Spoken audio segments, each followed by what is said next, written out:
Riverbend came about in a very strange circumstances, very strange.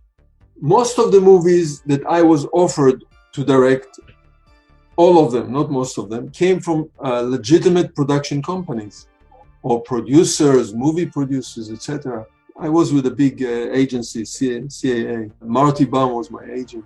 And he relayed to me that somebody contacted him, interested in me to direct a certain movie, and he will send me the script, or he just made the connection. And then I found out the people he was talking about were private investors from Texas, not movie people. They never made a movie in their life. It was 4 people, 2 couples, 2 husbands and 2 wives, that together formed a group. I found out when I met with them, the one couple was white couple, one couple was black couple from Texas. The white couple had the money, the black couple had a script. Night of the Eagles. They had a script, Night of the Eagles.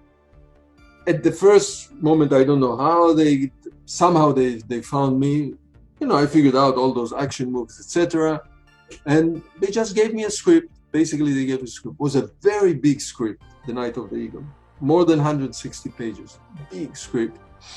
I didn't know much yet where we were going with it. I read the script. Boy, it was something that I never read and I never saw in a movie theater. In a context, not in a general context of action adventure. You saw something like this: a group of small group, minority taking out the majority, winning over. This is a common theme in drama. But here it was specific. In the 60s, in the South, a group of black militia, not militant because they were trained militia, are trying to justify the situation. A population of this one little town is being abused, and they take over and they switch the situation totally. The black population become the supreme population, and they force the white population to become their subservient. They put them in confinement. I never saw a movie like this. I didn't have a knowledge that exists, a story or a book or a movie like this even exists. Wow, I was very, very taken. Again, I said it was excessive script, 160 or 180 pages with a lot of details, but the basic premise, the basic idea was good. It was not brilliantly written. It was not James Booth, that every line was perfect and every situation was perfect. So I could tell that it was written by a non-experienced writer, but he had an idea. Later, I met the writer, Sam Vance. This was his name. He was the producer. And he was a very tall black guy, very tall, like a basketball player, very impressive. He told me that he was in the military in Vietnam. I cannot verify it. He was, and the story is inspired by it because the 3 heroes of the story, the soldiers coming back from Vietnam, from the Vietnam War, and he was quite a character, Texan. You know, later on the set, he used to come on a horse, riding a horse with this cowboy hat. He was quite an impressive character.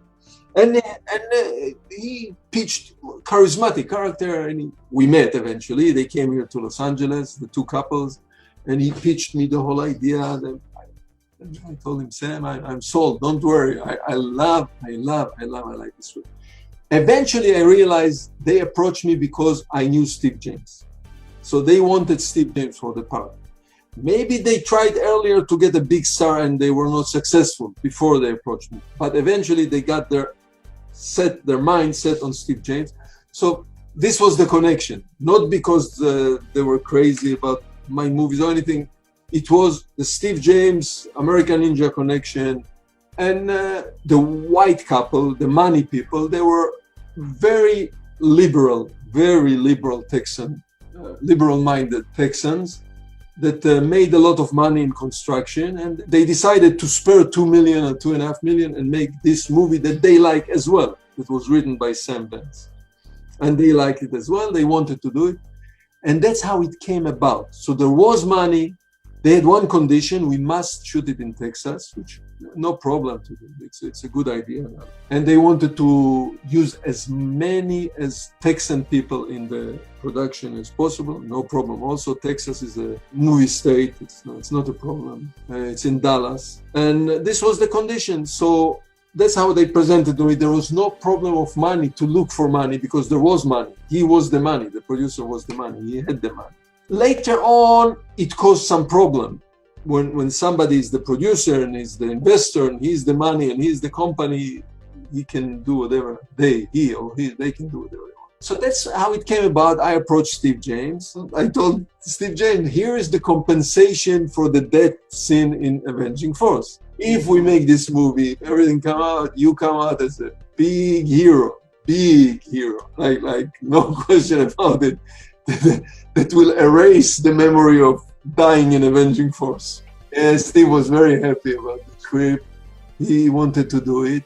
And it was what as we call green-lighted, but it's not really green-lighted because they wanted to do it anyway.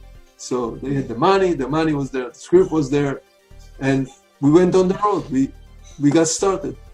Totally independent. There was nobody involved. Troy Dale had the money, so there was no problem, and he was not stingy about his money. He wanted to spend the money. He put it in the bank. He was not looking for pre-distribution deal. He was an amateur actor, local theater, community theater. So he had a little part there. He plays in the movie, and he was good.